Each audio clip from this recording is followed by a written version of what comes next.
Kodam 16 Patimura musnahkan ribuan amunisi dan bahan peledak.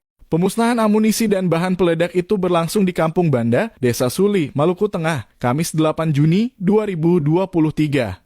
Saking banyak pemusnahan berlangsung selama 2 hari, Rabu sampai Kamis. Kapendam 16 Patimura Letkol R. Agung Sinaring mengatakan jumlah total yang dimusnahkan sebanyak 479.786 butir. Dirincikan amunisi berupa kaliber kecil sebanyak 474.252 butir, amunisi kaliber besar 208 butir dan amunisi khusus sebanyak 5.326. Kapendam mengatakan, muhadak tersebut merupakan pengembalian akhir dari satuan pemakai yang sudah berstatus rusak berat. Pemusnahan ini bertujuan agar amunisi tersebut tidak disalahgunakan oleh pihak yang tidak bertanggung jawab. Jelas Kapendam dalam keterangan tertulisnya. Jumat 96/2023.